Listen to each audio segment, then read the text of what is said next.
রমাদান আল করিমের গুরুত্ব বোঝাতে গিয়ে আমি যে বিষয়টির উপরে প্রথমেই শুরুতেই আলোচনা করতে চাই সে বিষয়টি হলো চাঁদ দেখা।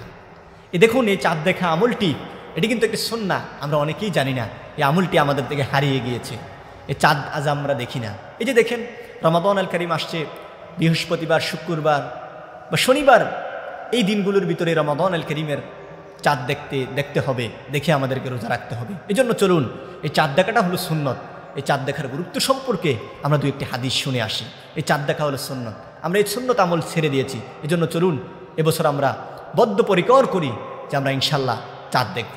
চাঁদ দেখেই আমরা রোজা রাখবো, সেহরি করবো, তারাবি করবো। আল্লাহ রব্বুল আলামিন আমাদেরকে তৌফিক দান করুন। সম্মানিত শুনি, আল্লাহ রব্বুল আলামিন নেন হাবিব হাদিসের ভিতরে চাঁদ দেখার ব্যাপারে তাকিদ দিয়েছেন।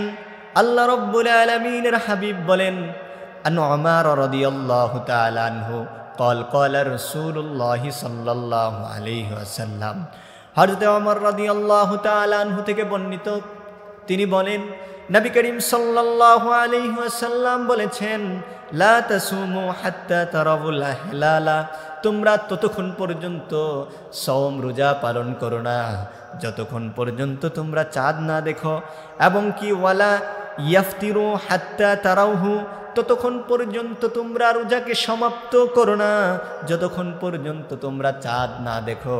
অর্থাৎ চাঁদ দেখে তোমরা রোজা শুরু করো, আর চাঁদ দেখে রোজা শেষ করে তোমরা ঈদুল ফিতর আদায় করো। সুবহানাল্লাহ। আল্লাহ রব্বুল আলামিনের হাবিব আমাদেরকে আদেশ দিয়েছেন তোমরা চাঁদ দেখো। এই জন্য চাঁদ দেখা হলো সুন্নাত। চলুন, আমাদের সুবর্ণ সুযোগ আসতেছে, বৃহস্পতিবার, শুক্রবার, শনিবার আমরা চাঁদ দেখার জন্য আমরা কম্পিটিশন করি, চাঁদ দেখি।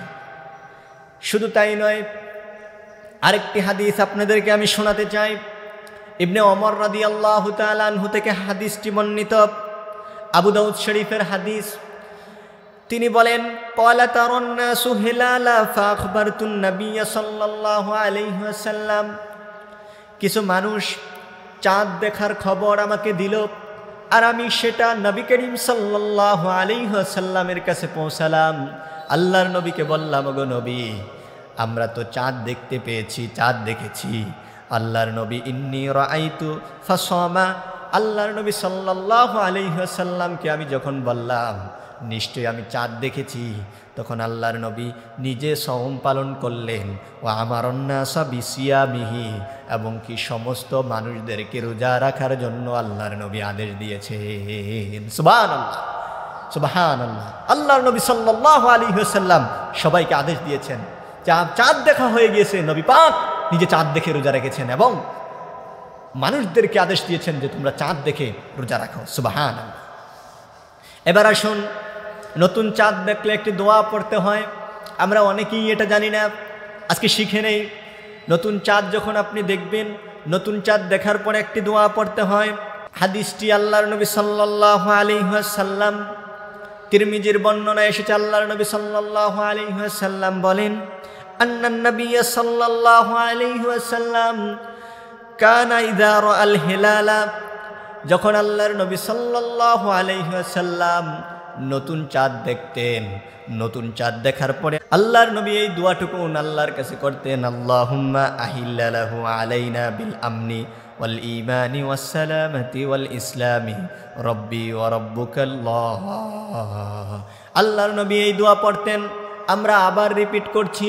আল্লাহর নবী বলতেন আল্লাহুম্মা আহিল্লা লাহু, আল্লাহর নবী বলতেন আল্লাহুম্মা আহিল্লা লাহু আলাইনা বিল আমনি ওয়াল ঈমানি ওয়াস সালামাতি ওয়াল ইসলাম রব্বি ওয়া রাব্বুকাল্লাহ। আল্লাহর নবী চাঁদ দেখার সঙ্গে সঙ্গে এই দোয়াটুকুন আল্লাহর নবী পড়তেন, আর আমাদেরকে পড়ার জন্য আল্লাহর নবী আদেশ দিয়েছেন আমরা যেন চাঁদ দেখে দোয়াটুকুন আমরা পড়ি। সুবহানাল্লাহ। তিরমিজির বর্ণনায় এসেছে হাদিসটা। নবী করিম সাল্লাল্লাহু আলাইহি সাল্লাম চাঁদ দেখার পরে এই দোয়া পড়তেন, আল্লাহুম্মা আহিল্লা লাহু আলাইনা বিল আমনি ওয়াল ঈমান ওয়াস সালামাতি ওয়াল ইসলাম রব্বি ওয়া রাব্বুকাল্লাহ। আল্লাহর নবী এটা পড়তেন। এজন্য চলুন আমরা চাঁদ দেখার পরে আমরা এগুলো পড়ব। আল্লাহ পাক যেন আমাদেরকে চাঁদ দেখে সওম পালন করার তৌফিক দান করে, এবং চাঁদ দেখেই আমরা যেন ঈদুল ফিতরের নামাজ আদায় করতে পারি। আল্লাহ পাক তৌফিক দান করুক।